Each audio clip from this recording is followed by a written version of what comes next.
Dzień dobry, cześć, witam Was, moi mili widzowie, bardzo serdecznie. Tym razem, tak jak obiecywałem ostatnio, pod koniec 300-kilometrowej trasy, tym razem z wielce leniwej nadbałtyckiej wycieczki, a dokładniej mówiąc z malowniczego fragmentu wybrzeża na wschód od Ustki. Tak, zaczniemy dzisiaj naszą wspólną relaksacyjną trasę rowerową właśnie od Ustki. Przejedziemy leniwie niewiele ponad 20 km, ale niekoniecznie szlakiem R10, tylko poszukamy miejsc ciekawych, może nawet niezatłoczonych, by nie rzec kameralnych. I zakończymy te rowerowe lenistwo w rowach.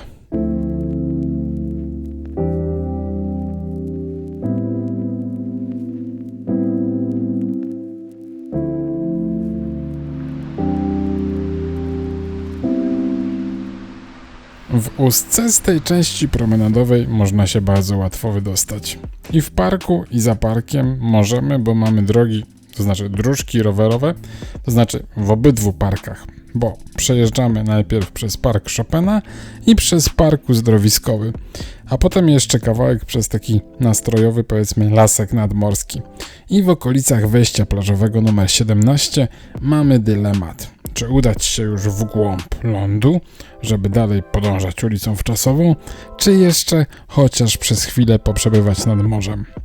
Oczywiście przebywanie nad morzem wiąże się z nasilonym obcowaniem z piachem, ale spróbujmy właśnie jeszcze chociaż przez chwilkę.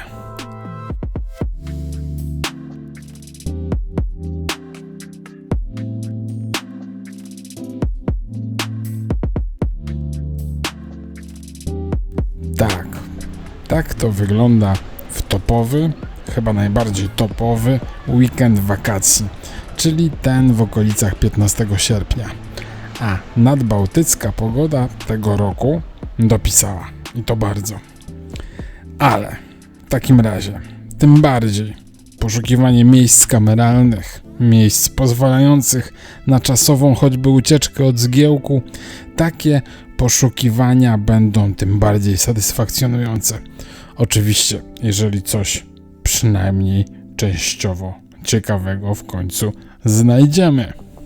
A na razie po prostu zjedźmy z tego piachu. Dojedźmy do R10, zwanej Eurovelo 10, zwanej Velo Baltiką i wesprzyjmy się przez jakiś czas tym właśnie głównym szlakiem. Z wejścia plażowego opatrzonego numerkiem 16 dojeżdżamy do granicy Ustki z Przewłoką i tutaj już wskakujemy właśnie na 10 w kierunku wschodnim.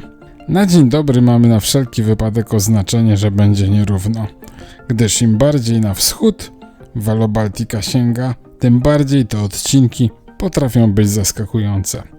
Ogólnie w zachodniopomorskim generalnie jest z tym lepiej, ale też i tam występują odcinki wstydu. Ale nieważne, zostawmy ten temat. Jedziemy tylko kawałek, najpierw Starotorzem, tak, bo to była kiedyś do 45 roku ubiegłego wieku oczywiście linia kolejowa z Ustki do Kępna Słupskiego. Kawałek jedziemy Starotorzem i za zakrętem we wsi Zapadłe nie jedziemy dalej na wschód 10, tylko trzymamy się tutaj dalej asfaltu, tak żeby po około kilometrze dojechać do osady Orzechowo.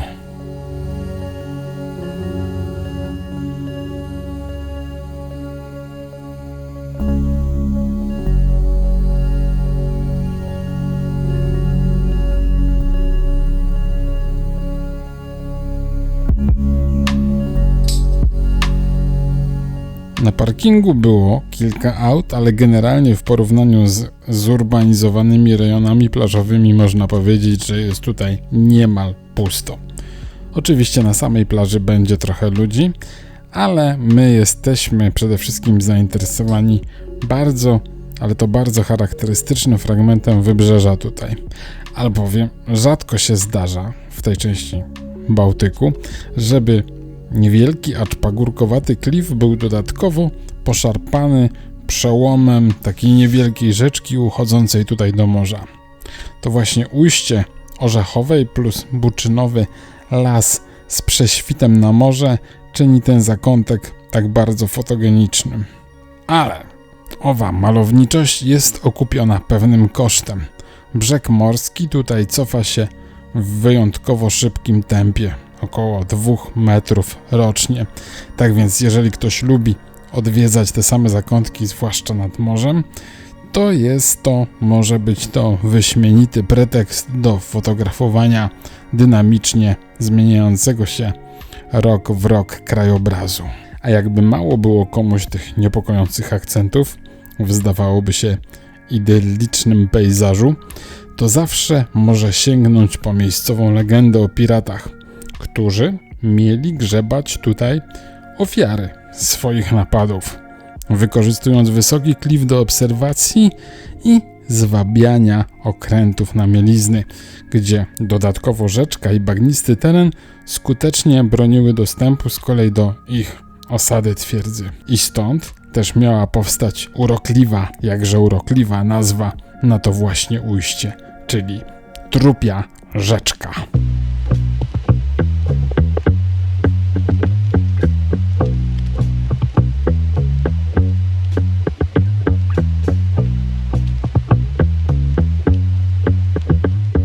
Mało makabryczna natomiast, to znaczy co do zasady w ogóle, chyba że ktoś ma lęk wysokości przestrzeni, jest pobliska dostrzegalnia przeciwpożarowa, która została udostępniona dla turystów. Wejście jest bezpłatne, a limitu 10 osób, które jednocześnie mogą przebywać w obiekcie, pilnuje po prostu kołowrotek. A tak na marginesie tego wstępu o makabryczności. Uwaga, to jest taki rodzaj konstrukcji, gdzie na samej górze drgania od podmuchów wiatru są wyraźnie odczuwalne. Tak więc osoby szczególnie wrażliwe mogą nie być do końca zachwycone tym specyficznym doświadczeniem.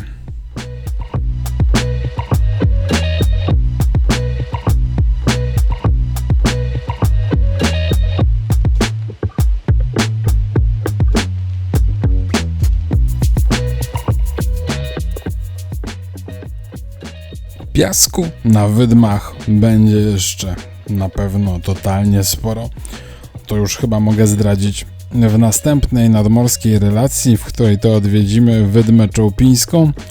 Tak więc jeżeli, drogi widzu, nie subskrybujesz jeszcze tego kanału, to nie ma na co czekać.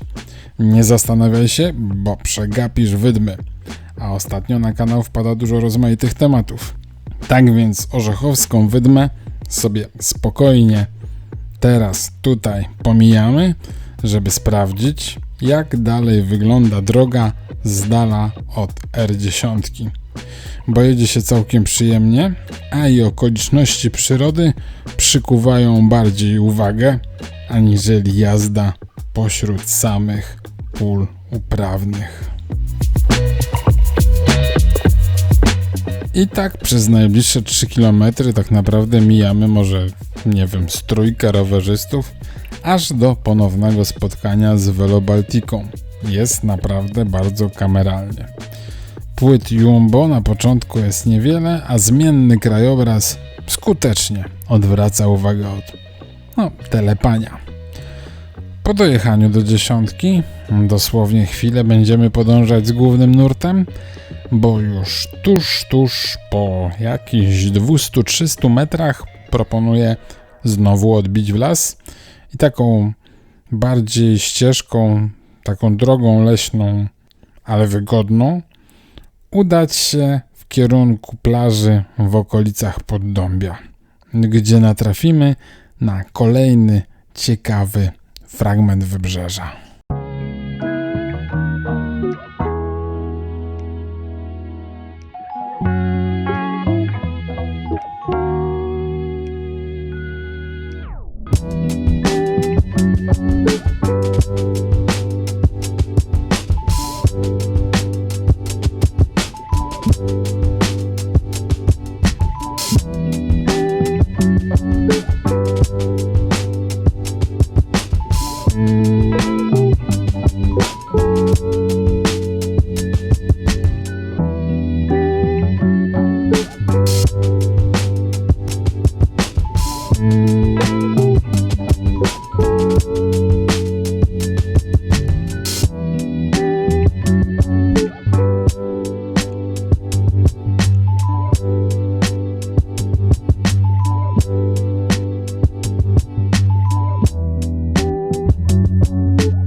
Tutaj krajobraz został doceniony nawet filmowo.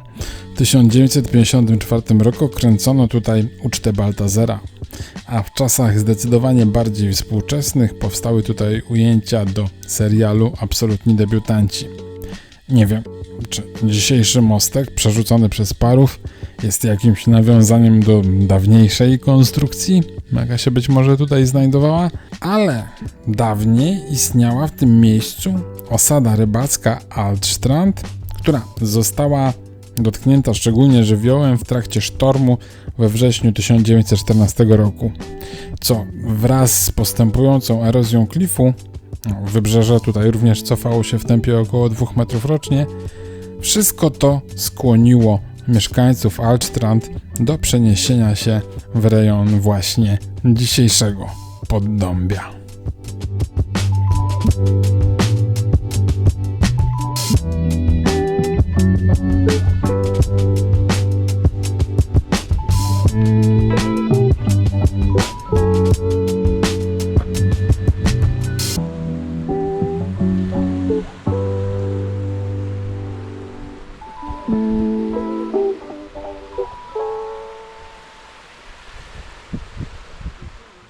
Dobra, wystarczy tego lenistwa.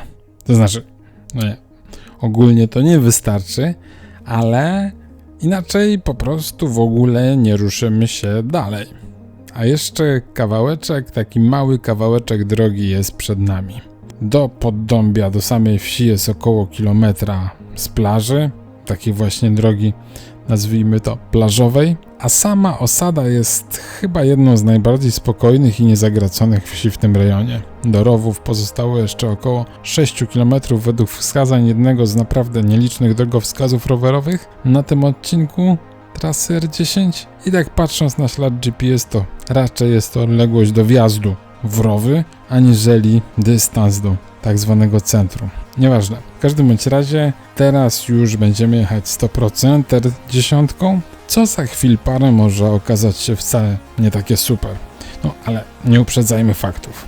Na razie możemy delektować się zgrabną betonką, która wygląda tak bardziej na taką wylewaną niż poskładaną z płyt i te szczeliny, czy delatacje, czy jak to się nazywa, takim to układzie całkiem jak na taki materiał są dla naszych kółek zupełnie niemęczące.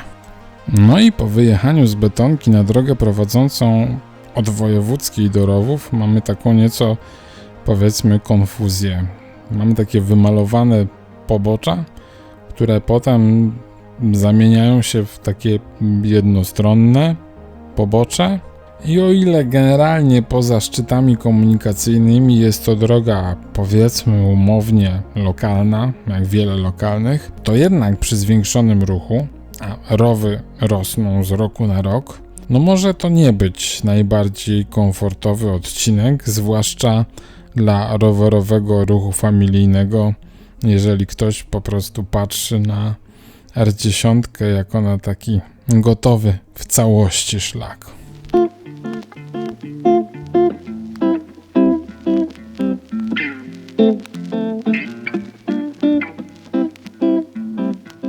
Ale jest na to sposób. Zamiast trzymać się śladu Eurovelo 10 R10, który w tym miejscu i tak jest mocno teoretyczny, trzeba po prostu pojechać lasem, którymś z leśnych wariantów.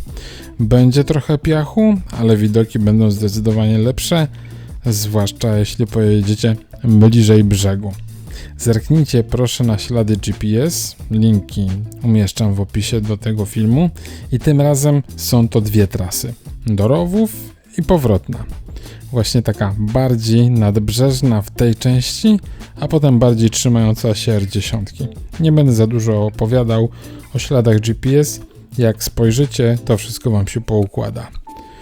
Jeżeli chcecie trzymać się z dala od aut, na pewno wam się przydadzą do pokombinowania, a może właśnie przydadzą się też, żeby na podstawie tych dwóch śladów wykoncypować sobie jakąś na przykład mini pętelkę albo jakąś 8, albo jeszcze coś innego typu ustka, rowy i z powrotem. Wtedy to już na pewno będzie ponad 40 km. Wierzę w waszą kreatywność.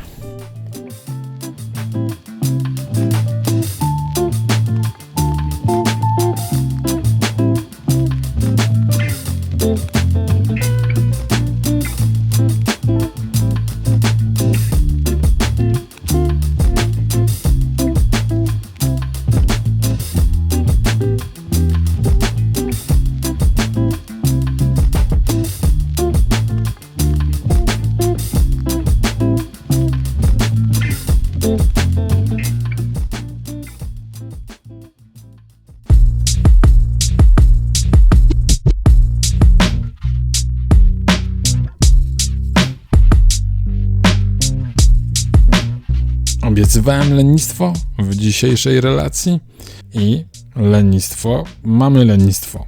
Będziemy zakończać w rowach. Ani kilometra dalej, ani kilometra z powrotem więcej.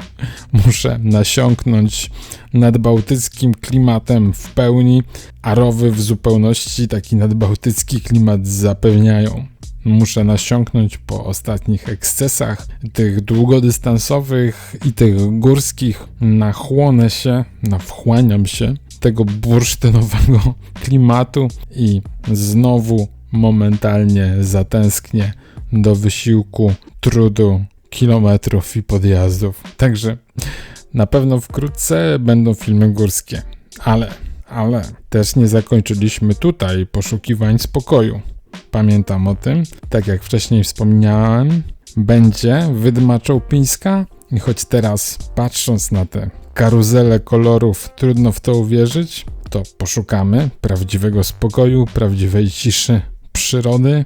Przypominam zatem w takim razie o subskrypcji, kto jeszcze tego nie zrobił. I teraz dziękuję już za wspólnie spędzony czas dzisiaj, bo już jest pora na zachodzik słońca. Zatem żegnam się już z wami, ale oczywiście tylko tymczasowo, bo do następnego razu. Do zobaczenia. Cześć.